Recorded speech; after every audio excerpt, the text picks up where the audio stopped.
The Secrets of Star Trek is brought to you by the StarQuest Production Network and is made possible by our many generous patrons. If you'd like to support the podcast, please visit sqpn.com/give. You're listening to The Secrets of Star Trek episode number 52. Captain to bridge. Spock here. Maybe so. Surrender is not an option. Attention crew of the Enterprise, this is James Kirk.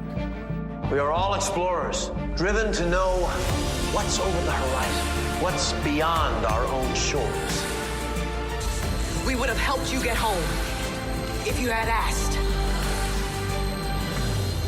That's who Starfleet is. Hi, I'm Dom Bettinelli, and you're listening to The Secrets of Star Trek, where we discuss the hidden layers and deeper meanings found in all of the Star Trek TV series, movies, and more. And today we're continuing our discussion of Star Trek II, The Wrath of Khan. And joining me today on the panel are Father Corey Stika. Hi, Father Corey. How's it going, Dom? Very well. And Jimmy Aiken. Hi, Jimmy. Howdy, Dom. So in case you forgot since the last time, if you have not yet listened to it, go back and listen to episode 51 before listening to this to get the whole picture of our discussion of The Wrath of Khan. But for those of you who were here, just to kind of set where we left off, it was the end of Act 1. Kirk and the Enterprise had gotten the message from Regula 1 and Dr. Carol Marcus that someone was coming to take the Genesis project, and so Kirk was on his way there with the Enterprise to find out what's going on. And we have this moment where, en route, they encounter the Starship Reliant unexpectedly. And as the Reliant was not communicating with them, refuses to answer hails, and Kirk won't raise shields, even though Saavik tells him that that's what regulations say. And even though Uhura had told Spock that the transmission that brought them here was jammed at the source. Right. And they get a text message from Reliant saying that they can't use their communication system due to something wrong with their chambers coil. And Spock says it's not true. So then Kirk says, well, energize the shields, which is apparently separate from raise the shields. That must be like and turn then, on the shield systems, but without actually raising them. Get them ready. Sort of the equivalent of taking the safety off of a gun prior to firing it. Yeah. Right. And then also, Khan, I like Khan's line in this where, Joaquin, his aide, is saying, should we talk to them? And he says, let them eat static. Yeah, right. We're one big happy Starfleet, and so Khan orders the shields raised and then locks phasers, and that's what finally Kirk gets the clue. Yeah, this is also the place in the movie where we get the line "Revenge is a dish best served cold," which Khan introduces as a Klingon proverb, and it's kind of interesting because it's not. This is another instance of giving, like when they in Star Trek VI, where the Klingons are trying to take credit for Hamlet. Yeah, right. In the original Klingon, yeah. Yeah, we know revenge is a dish best served cold is a phrase that originated earlier than 1846, and it's already been used in popular movies that preceded this one, including Kind Hearts and Coronets and The Godfather. Right. In fact, we mentioned that in our discussion of The Godfather on Secrets of Movies and TV shows. Mm-hmm. And the thing, I think Khan is kind of using it here in a sort of joking manner. Mm-hmm. I like the Hamlet reference. Yep. Yeah. I don't think he's like seriously thinks it. But it indicates that Khan has learned something about the 24th century or the 23rd century at this point. The 23rd century politics, Klingons. Mm-hmm. He certainly had Marla MacGyver's, the Enterprise crewwoman, became his wife, and I think in Space Seed he goes through the Enterprise's library computers at a rapid pace to catch up. So you could guess some of that. Also, Nick Myers just seems to like doing things like this. If you look in again in Star Trek VI, he has not only Shakespeare's better when you read it in the original Klingon. He's also got Spock saying, as one of my ancestors said, whenever you have eliminated the impossible, whatever remains, however improbable, must be the truth. Well, that's Sherlock Holmes, right? Who is one of Spock's literary ancestors. Right, literary and not literal. So the Reliant locks phaser, the Razor shields locks phasers. Kirk orders the shields up too late, and they blast the ship. And you have these really effective scenes of the engineering getting blasted. This big blast door has to come down, and just things are going wrong, and all the cadets are running. Yeah, Scotty is wearing an oxygen mask, which is nice because we've never seen that before. But here on a spaceship, you can have decompression. Having an oxygen mask is reasonable. We also, for the first time in Star Trek history, get to see physical damage on the ship after Reliant on the outside of the ship. At the end of Reliant's attack, there's like this huge black scar on the secondary hull from where Reliant phasered it. Right. And I like we mentioned before, they have these engineering uniforms. They're sort of radiation suits. Again, you get this idea that, this is engineering. Something is going on down here where they need this protection. And so at the end of this this fight, as Reliant sails off, so they've disabled the Enterprise, and Khan gives his ultimatum to Kirk, which is turn over everything you know about the Genesis project, which is a clue to Kirk and Spock that Khan doesn't yet have Genesis. Right. So he apparently got some part of it. Right. And Kirk realizes he knows something that Khan doesn't. Yeah, it's interesting in the scene leading up to this. So Reliant is attacked, and they get on the horn, and Uhura says they want to discuss terms of our surrender. And Kirk is willing to do that. He's not just being heroic, stupid captain, never surrender, never retreat. He's willing to talk surrender. And then when he finds out it's Khan, it's this revelation to him. And he realizes this is all personal. It's because Khan hates me. Mm-hmm. And he says, well, okay, if you want me, I'll beam over and you can do what you want with me, but let the ship go. And Khan says, okay, I'll do that, but you got to give me Genesis. Mm-hmm. And that's the deal. And at this point, Kirk says, what's Genesis? And Khan is like, don't insult my intelligence by lying to me. And they start this game where there's like, okay, guys, we got to look it up on the computer. And Kirk and Spock and Saavik are like turning, like Kirk in particular turns his back on the screen so that Khan can't lip read him. Yep. Mm-hmm. And says, get the prefix code. And what they're doing is they've got the password to, apparently every Starfleet ship has the password to every other Starfleet ship that they need to control it remotely. The VNC into the Reliance bridge. Yeah. Remote control it. And apparently this is like a failsafe in case you've got a rogue starship in a situation like this. And so they look up on the computer and find out that the prefix code is 16309, which is way too simple a password. Yeah, exactly. But I give them credit that they even have this concept. Mm-hmm. They're doing something creative, and they take down Reliant's shields, which also in this scene, Kirk has to use his glasses for the first time. He puts them on in order to awkward. read. Yeah, in order to read computer displays and stuff, he's got to wear the glasses. So it's him accepting on a visual level his middle age. And so they're able to counterattack and do significant damage to the Reliant. And so you have a kind of parting of the ways with Reliant. And then for no reason, Scotty shows up on the bridge in the elevator with the body or dying body of Peter Preston instead of taking him directly to sickbay. So what is up with that? I think Scotty's in shock. I think that's we're supposed to get the idea that he's in shock. Now, obviously, the dramatic purpose is to end that scene with this shocking moment and to really be this upsetting moment. Well, and again, it fits the idea that if he was his cousin or nephew or something like that, some relation. It really kind of fits that idea of, it's one thing when it's just a, random crew member dies. I mean, that's painful enough. But then when that random crew member is a family member, makes it all the worse. Right. Because we've been told Yeah.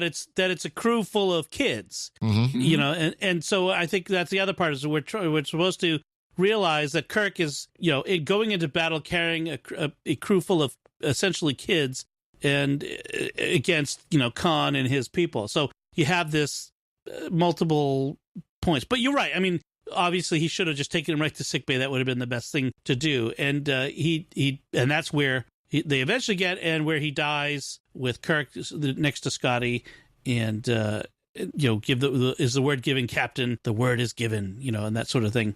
So Warp we speed instead of Godspeed. Yeah, right. That is an interesting difference. You know, Kirk is congratulated for knowing, you know, for pulling the prefix code trick out, and he's mad because I did nothing except get caught with my britches down. I must be getting senile. So the age thing has come up again in this. And so they get to Regula 1, this science station, and it's empty. And it's Kirk and McCoy and Saavik beam down. Not a giant party of security officers with phaser rifles. Yeah. And nope, just, you know, we're just gonna send the Admiral down. You know, he's okay. There's and the only reason Saavik's going is because after she tried to warn them about, you got to go in with shields up if a ship is not in communication with you, and he ignored it. He tells her, "Okay, learn my lesson. You go on right on quoting regulations." And she says, "No flag officer is allowed to go into a dangerous zone without an armed escort." So that's why she's there. Right. As they're leaving, there's a great character moment where Spock says, "Jim, be careful," and McCoy says, "We will." I do like that with McCoy. Yeah, that was good. So at some point in this, so Kirk beams down. The station looks empty. We have a couple of jump scares, and then it's McCoy, which is interesting, who finds the dead bodies. They're strung up. Right, these scientists had been tortured, but not all of them are there, and they find both Tyrell and Chekhov shoved into this case, and then Chekhov's telling him, "Oh yes, they tortured us. They put these things in us, but we held out. Put smoked meat in our bodies." Yep. Right. Pavel, you know, Chekhov and Tyrell were left behind as plants by Khan to kind of to be his eyes and ears when Kirk showed up, and they realized that the second phase of Genesis was a cavern inside a planet. They check out the transporter.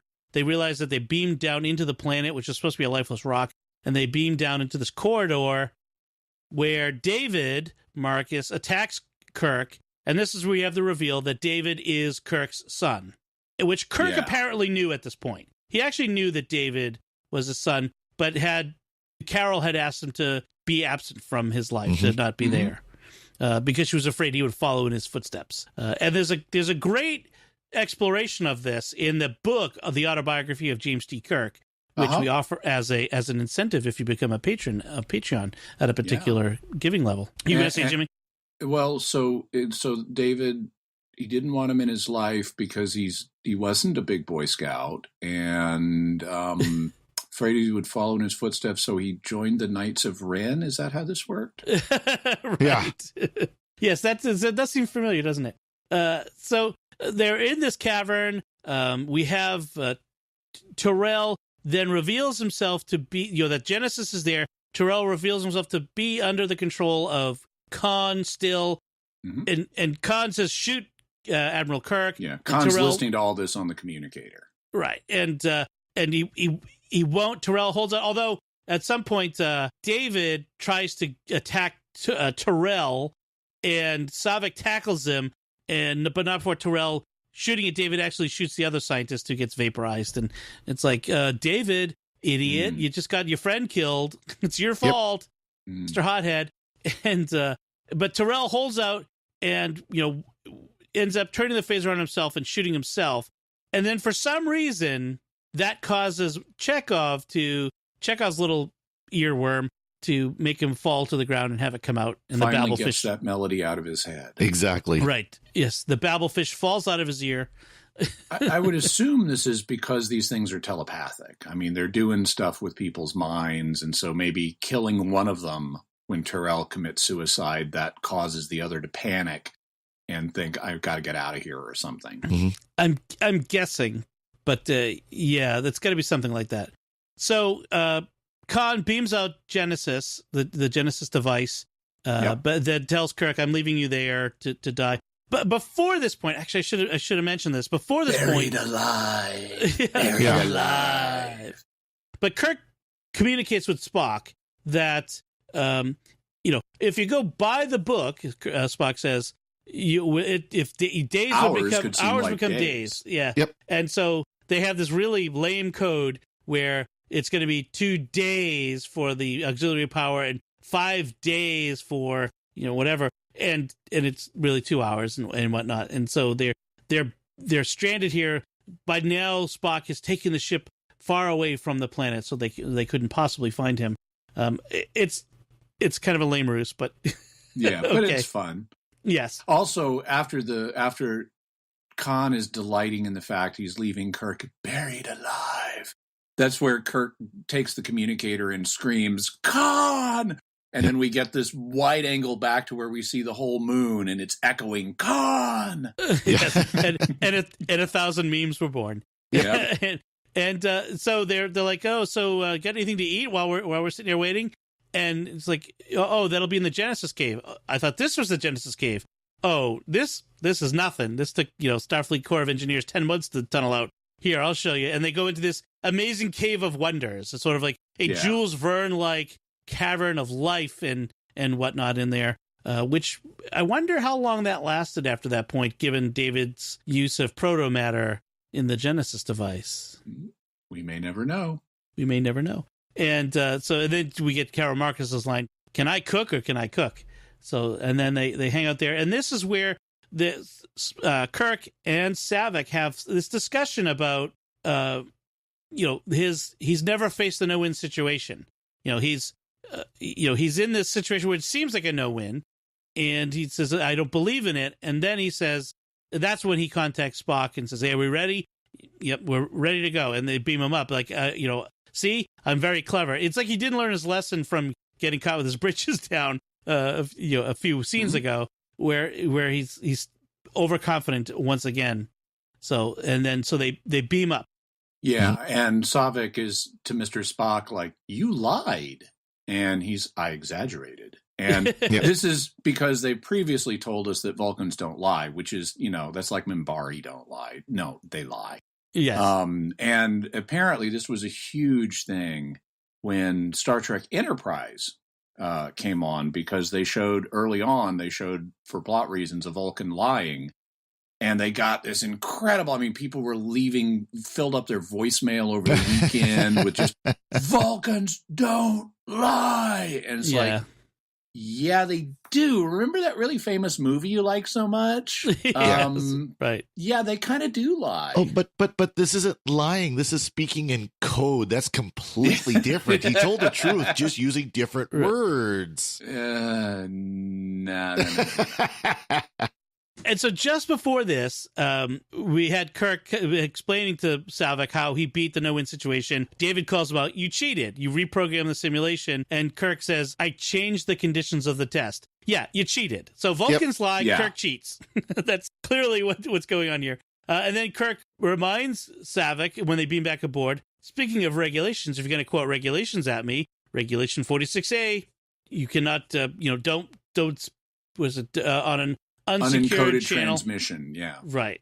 So they get back aboard.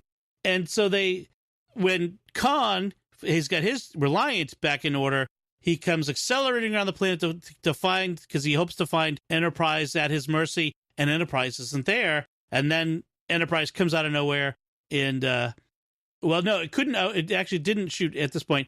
They're running for the Mutara Nebula, where they hope to evade him in the fog. Yeah, and there's an interesting shot where we see the moon where the Genesis cave is, and the Enterprise is on one side of it, and the Reliant is on the other side of it, and they're like chasing each other, circling around the moon. Mm-hmm.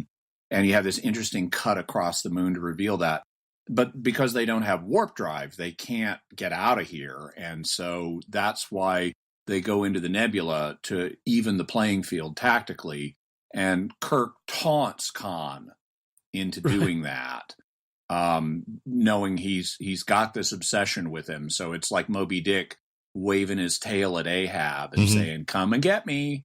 Right, because Khan thinks Kirk is buried alive on Regular One. And Kirk's, we tried it once your way, Khan. Are you game for a rematch? Khan, keep missing the target. Yes, I'm laughing at the superior intellect. And then Khan freaks out. Rah! And he's like, I'll say this for him. He's consistent. You know? And so they go back into the nebula. And so their sensors won't work. Their shields don't work. One of the interesting things about this movie is it's the first time in Star Trek: The Motion Picture they never used phasers, and in this movie they use phasers extensively. So it's kind of interesting that like in the other one it was all torpedoes, but they use the phasers quite a lot in this. And Reliant has these wonderful mega phaser things that they have on these pylons that they used to shoot. And so we have a lot of this. It's again, I mentioned it last time. You get this feel of old sailing ship sea battle, sailing across each other in the fog, shooting each other, sometimes missing, sometimes not. And we have this one great moment where the ships are head on to each other somehow in the fog. In this nebula. They somehow end up head on to each other and have to veer apart at the last second. And they each shoot at each other, inflicting key damage. So it's just really a really awesome sequence of this battle. I really enjoy this. Well, I love that final scene where, they've crossed over each other on the Z-axis, and then Enterprise just kind of rises like it's rising out of the sea behind the Jaws. Yeah, and that great James Horner music, the swelling crescendo of that. Spock had said to Kirk, he's showing evidence of two-dimensional thinking. Although, if you are from the 20th century, you know about air combat. You know what I mean? That even in air combat, there's three-dimensional thinking. So, oh yeah. But I think though it's different though, because even with that, there's not quite the same sense as there could be in space, where you've got a full, 3 dimensions to deal with. Yeah, apparently Khan never went to battle school as a kid and got to fight in the battle room. Right, like Ender did. And so, which actually would be interesting if you want to do some mashup fan fiction of Ender's Game with Star Trek. That would be interesting. Yeah, the new Indian recruit, Khan Noonien Singh in battle school. Yeah, that'd be fun. So the Enterprise comes up behind them and blasts them with the torpedo and phaser blasts. They blow off the port nacelle, and the ship is crippled. And most of Khan's people are killed in this, and Khan is all burned and maimed. His face melts. It's like he got a half of a look at the Ark of the Covenant with one side of his face. That's right. And it is last bit to kind of to get Kirk. No, Kirk, the game is not over. He activates the Genesis device, which would presumably encompass the Enterprise in its blast. And so, but the Enterprise, the mains are offline. The warp drive is inoperable. And so she can't escape under auxiliary power with just thrusters. And so Scotty, the Kirk calls Scotty, he does Scotty, I need warp speed in 3 minutes or we're all dead, which always worked in the past. In the original series, that Scotty was always able to do it. But in this case, he relied on the miracle worker too much. Scotty had collapsed from, whatever injuries he had. And Spock leaves the bridge, quietly, unknown to everyone else. And he goes down and he goes into this radiation-filled room. So apparently there's a room that fills with radiation during battle, which seems like a bad idea if there's stuff in there that needs to be fixed. It's a reactor room, and it doesn't fill with radiation really until, I guess something there's some radiation there, but he's got to take he's got to take the lid off of the equivalent of, the reactor rods to move them around or get the control rods in the right place or something like that. Right. And so he floods himself and he's getting like a face full of radiation. I'm looking at it going, oh, that's not gonna good. Hurt. That is not good. It's gonna leave a mark. And before going in, we have this like Spock. McCoy stops Spock. He says, "Don't go in there. You'll get killed." And Spock kind of stops a moment and thinks, and says, "You're right." And what about Mr. Scott? Oh well, Scotty. And then he nerve pinches him and does the mind meld and says, "Remember," and passes the Kacha on. You're it. And but doesn't provide any context for that. Yeah, he does his back blaze back up into his head, and yes, we don't have any context. So we the fans are left after this movie wondering, what does this all mean? Why exactly? Also notice, by triggering the Genesis device, even though it's got to warm up before it goes off, Khan is committing suicide in order to get Kirk. That's how obsessed he is. So he's Ahab. Right, and in fact, on the Reliance Bridge, he quotes Moby Dick, "No, you can't get away. From hell's heart I stab at thee. For hate's sake I spit my last breath at thee." I mean, if that ain't spite, yeah, exactly. I don't know what it is. That is it was such. I mean, this death scene by Khan is just so great. The Monobot is awesome. If I'm going to die, I'm going to take you with me. Right. And so they get at the very last second. Of course, they get their warp power, and Kirk credits Scotty, and they jump away just as it explodes. And even as Kirk is sort of exulting in his victory, he gets the call from McCoy to come down to engineering, and that's when he looks at Spock's seat and sees it empty and somehow knows what happened. And just before this, we get this really, as they're escaping, we get this really great shot, given the special effects of the time, this really great shot of the Enterprise escaping from the Genesis wave that like congeals the nebula in concentric shells, and the Enterprise is just zooming right past in front of the wavefront to get out of the way of this thing. And we have this awesome animation of the Genesis planet forming at different points, like it's still molten, and it's really amazing work there on their part for the time. And so we have Kirk rushes down to engineering, and he's going to go into this room where Spock is, and they have to physically restrain him to hold him back from from opening the door and killing everybody, flooding the compartment with radiation. And we have this poignant scene of Spock, who's now blinded, apparently. Yeah, he bumps into he's at least visually impaired, and he bumps into the glass, and he's got like his skin is sloughing off his face, and you can see the green texture as it, because of his green blood as it's coming off and stuff, and it's really, really sad. When Kirk first shows up at the reaction chamber, or the reactor chamber, Spock is in there and he's like slumped down on the ground. And when Kirk calls to him, he starts to get up, but it's really difficult for him to get to his feet, and he has to brace himself against a wall. And then when he finally gets upright, he like straightens his tunic. Yeah. And then to make himself presentable for duty. And then he walks over towards where he sees Kirk is, but his vision is deteriorated so much at this point he can't see clearly, and he just bumps into the glass. Right. I mean, it's that dignity that he has to him. He's going to go out with dignity. Mm-hmm. And he says to him, "Don't grieve, Admiral. It's logical. The needs of the many outweigh the needs," in which Kirk replies, "The needs of the few," and Spock says, "or the one." So we have that line coming back.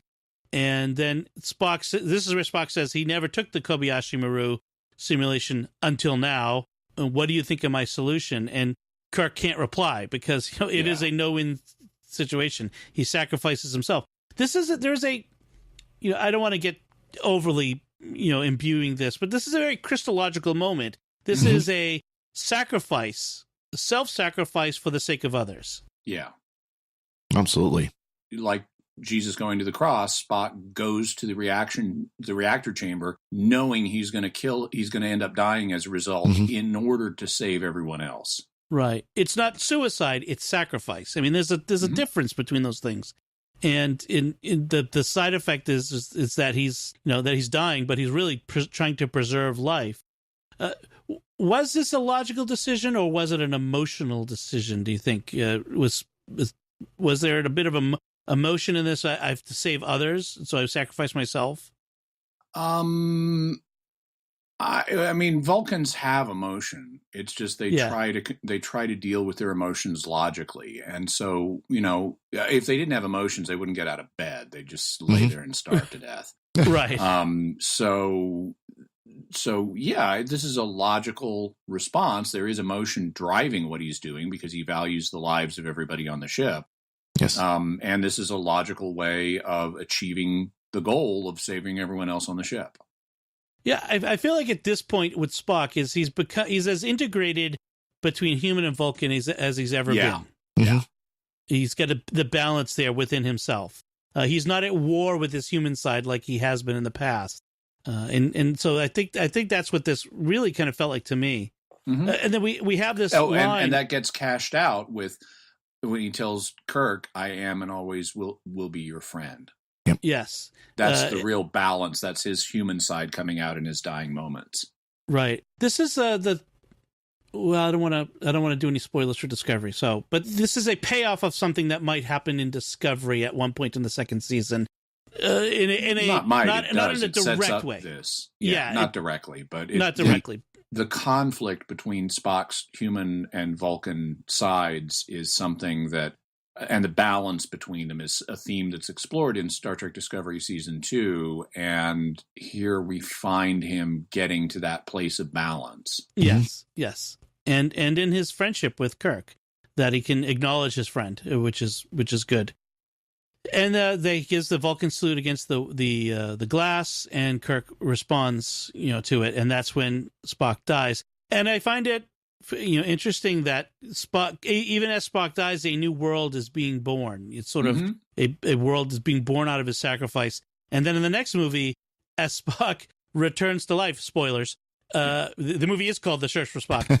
As Spock returns to life, that planet dies. I mean, there's almost a symbiosis in it. And not just that planet. They undo everything they did in this movie. Right. They don't say...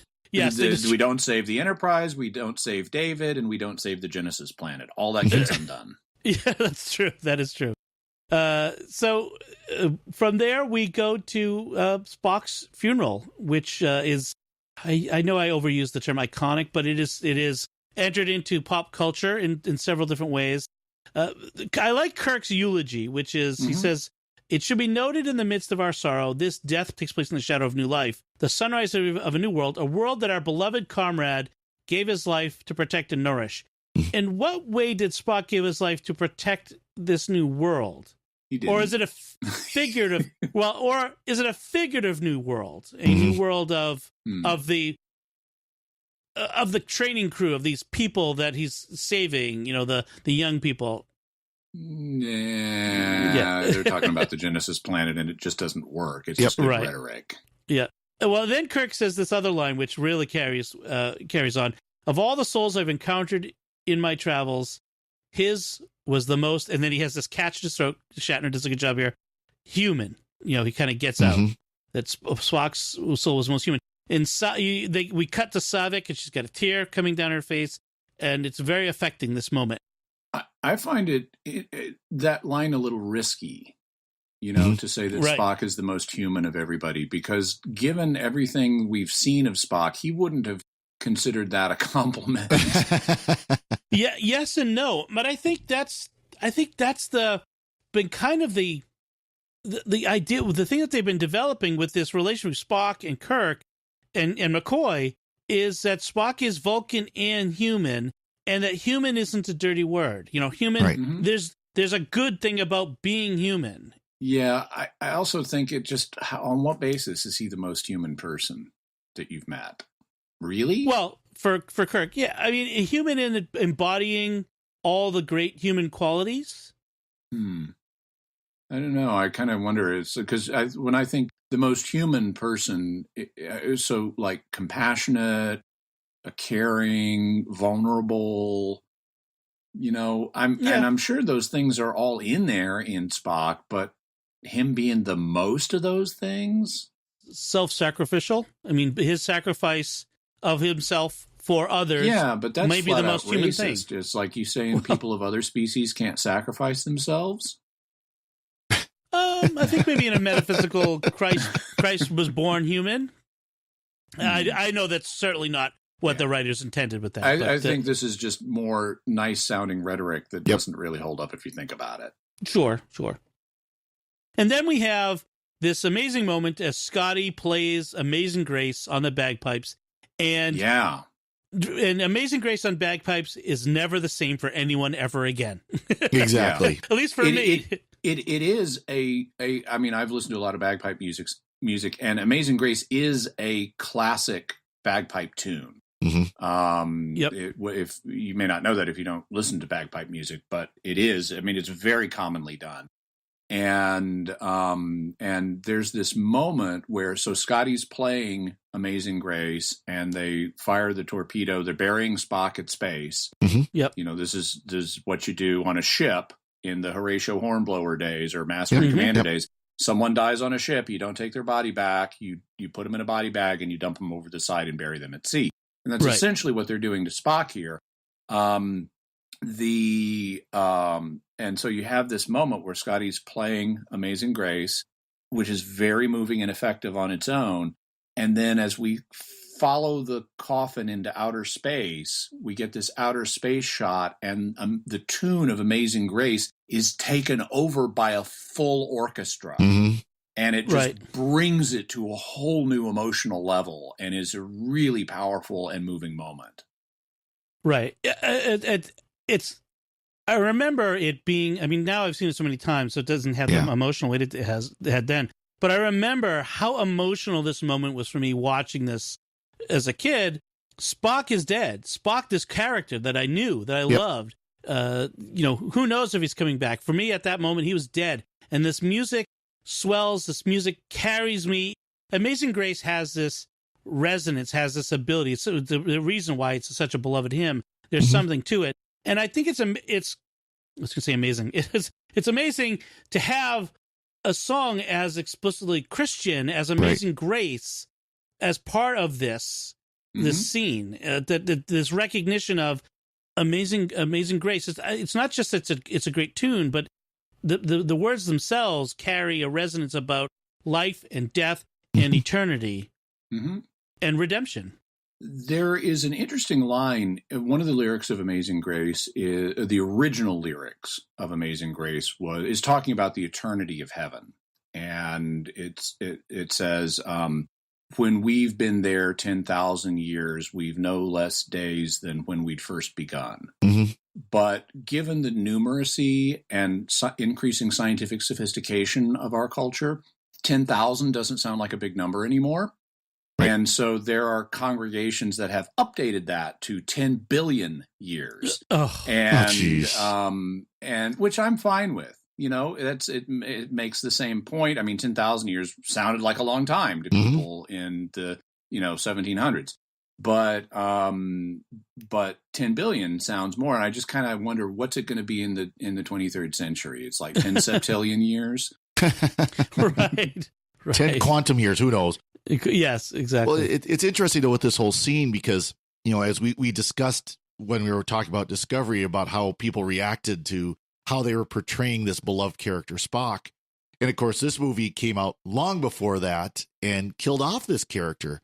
But that's why it does make sense that they did add in that scene with the remember, the Katra transfer, and the seeing here at the end, you'll see the casket on the planet surface and all that, that there was an uproar even then, and it was the character obviously had been developed and beloved from the original series, but even more so since then. To understand why there was the uproar with Discovery now. They also ended up, they made a bunch of different hints right at the end of the movie that this isn't over. One of them is in some voiceover narration, Kirk says, "If Genesis really is life from death, then I'm going to have to come back here." Right. And so that's an obvious big hint. And they added the casket on the planet, which is portrayed very paradisically. They filmed it in like a botanical garden outside Los Angeles or in Los Angeles. But it just looks like it's this lush jungle. You've got all this life there. And I remember when this movie first came out, this was pre-home release, pre-home video. And everyone was like, the coffin started to open. And it's like, did it? And you watch it, and it's like, no, the coffin does not open. But people were picking up on it and so anticipating the sequel that they mentally remembered it as the coffin starting to open. It's a bit of the Mandela effect going on. Yeah. Yeah. So yeah, Kirk has that captain's log at the very end, which probably was added in or changed along with the pickups for the coffin on the planet. He has this resolution with David Marcus. David comes to Kirk's quarters, and we have Kirk's trying to read A Tale of Two Cities, the book that Spock gave him, and has to take out his glasses, and they broke in the battle. It's sort of like the last final indignity. And he just tosses them onto the desk and tries to read it at arm's length, which I know how that feels. Your arms aren't long enough. And they have this reconciliation between David and Kirk, which was nice. And even this, like, Kirk kind of gives him this. He tells Kirk, "I'm proud to be your son," and they get this like awkward hug at first, but then it sort of becomes genuine. And before that, he's talking to Kirk, and Kirk is really down. And David is the one who's trying to perk him up, and he says, remember you told Savik how you face death is as important as how you face life. And he's like, that was just words. And David's like, but they're good words, and you need to take them to heart now, in essence. Right. And good ideas come from good words. That's sort of that idea. Yeah. And later on the bridge, after they're looking at the Genesis planet, there's Carol and Kirk and McCoy. And I think it's McCoy asks him, "How do you feel?" Right. And he says, "Young." Kirk has gone silent looking at the Genesis planet on the view screen. Yeah, and he says, "I feel young." Why does he feel young there? Because he's witnessing new life. Okay. And that makes him feel young. Genesis has had that effect on him. He's also just reconnected with his son. Right. And with one of his former loves. And so all of that emotion, that's what's making him feel young. It's not fully realistic in that he's also grieving, right? But it's a moment of hope and a feeling of youth in the midst of that. Yeah. It's also necessary to get the film not to have a downer ending like the test screening audiences hated. Right. And by making a few of these changes, they really did, for the audience, create a positive ending out of this, where people couldn't wait to see what happened next. How are they going to get Spock back? And it made this one of the most popular, if not, or even the most popular Star Trek movie in terms of its critical reaction, which then had some unfortunate effects, because after this movie, the Star Trek movie franchise, in its reborn versions, they didn't do this in the rest of the original cast series, but in the Next Gen movies and the J.J. Abrams movies, they're fixated on this model of Khan, where you've got to have the single big bad nemesis villain that you can put against the captain. And they're constantly trying to reinvent Khan. In fact, they literally bring Khan back into darkness. Yeah, they basically retell the story. And it's nowhere near as good. And that's one of the problems with the later Star Trek movies, is they're too fixated on Wrath of Khan. It's like, oh, that was the best, so we got to do that exact same thing again. Right. But you think about it, no, what were the other good ones from the original series? 4? Who's the big bad villain in that? Right. The Search for Whales has no villain. It's all a misunderstanding. Right. And it's the space probe that's unthinking. Yeah, it's just a fun adventure. In 6, where the Berlin Wall comes down in space, it's who's the villain there? It's not a single person. It's people on both sides. Yep. Right. And it's a complex. Yeah. Yeah, but because Khan had such critical praise, it's like, oh, we got to do Khan again. When there are so many other storytelling possibilities in this franchise. Well, and it's not just let's do Khan again. It's let's do Khan but bigger. And now that we have Khan bigger, let's do Khan bigger and bigger. They kept having to ramp it up, just like Star Wars does with bigger and bigger super weapons, a bigger Death Star, and then an even bigger Death Star. Yeah, moon wasn't big enough, so now we got to have a whole planet. Right. J.J. Abrams, we're talking about you. And lots of lens flares. Yes, lots of lens flares. And then they put this line into McCoy's mouth, which again gives us that hope for the future he's not really dead as long as we remember him, and that's sort of that cheesy line. Hmm. To me, it's cheesy right. line. But it comes back to that when the mind meld and Spock says "remember," so that sort of sets that stage for that. And then we end with the Enterprise's original mission statement. Space, the final frontier. Except this time, it's not Kirk, it's Spock. It's the first time we've got someone other than Kirk, giving those lines for us, and we get this phrase, her ongoing mission instead of her 5-year mission, but strange new worlds, new life forms, new civilizations, to boldly go where no man has gone before. I love the Nimoy way of doing that. And the way the visual at this moment, as Spock is reading the mission statement, we're panning away from the Genesis planet, and the stars are tilting in this unusual direction that goes on a little too long, in my opinion. It's almost a little nauseating watching the stars tilt in that way. But eventually they settle, and then as he gets to the point of where no man has gone before, we start to gently push forward through the stars, and it has this sense of voyaging, and then we push past the stars into the blackness of the credits, and the music fanfare comes up, and it's really great.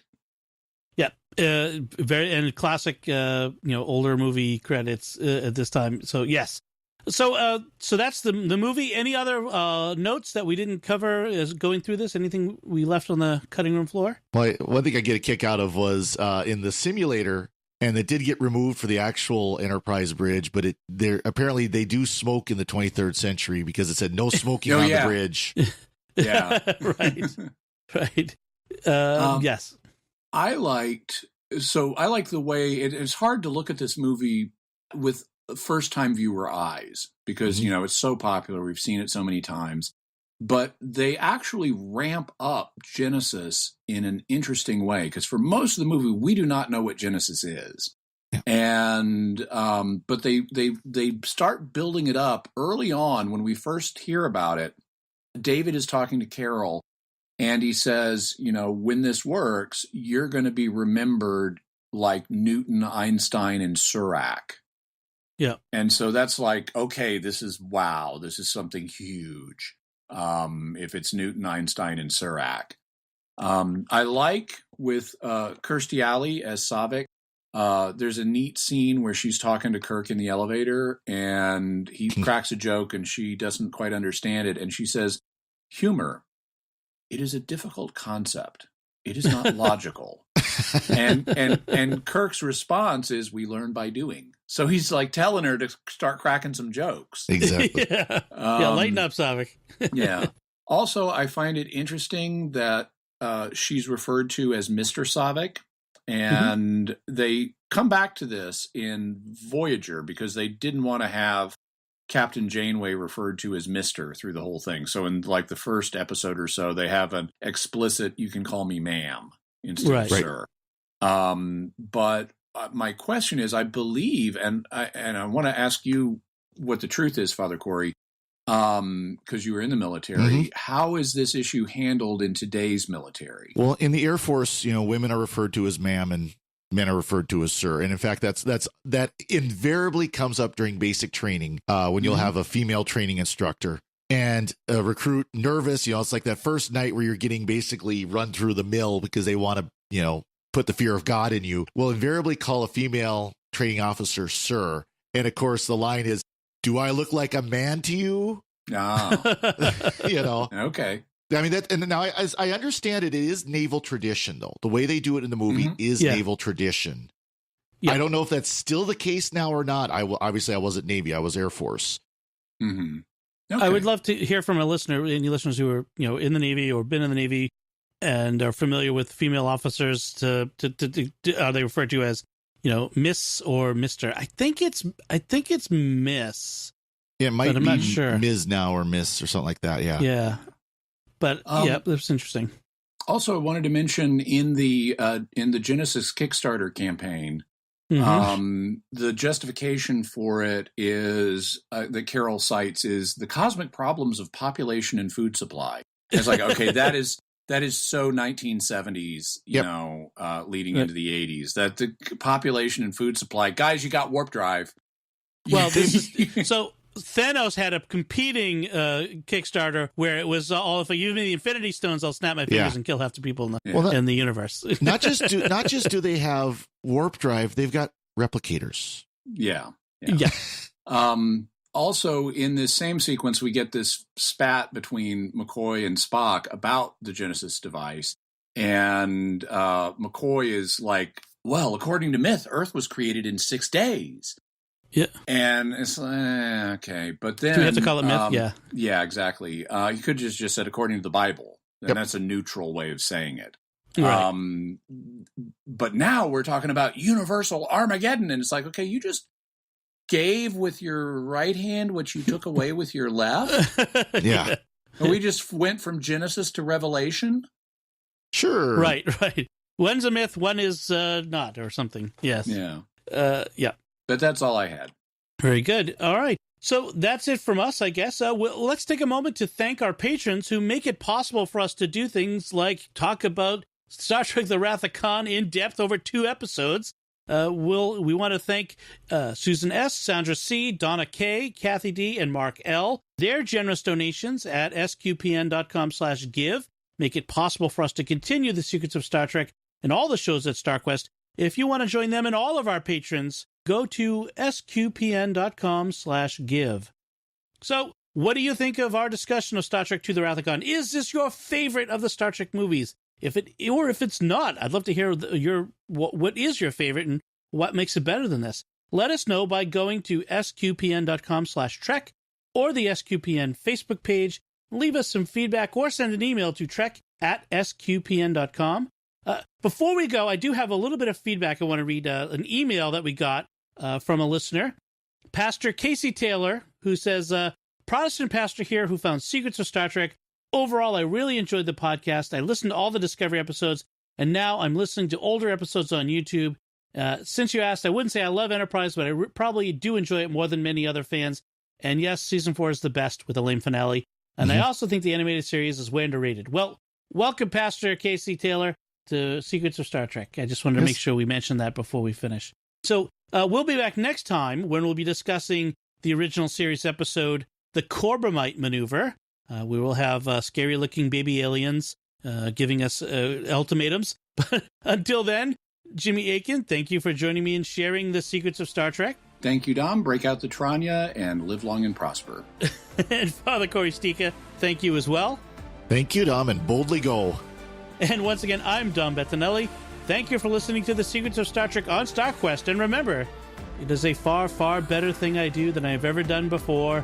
A far better resting place I go to than I have ever known.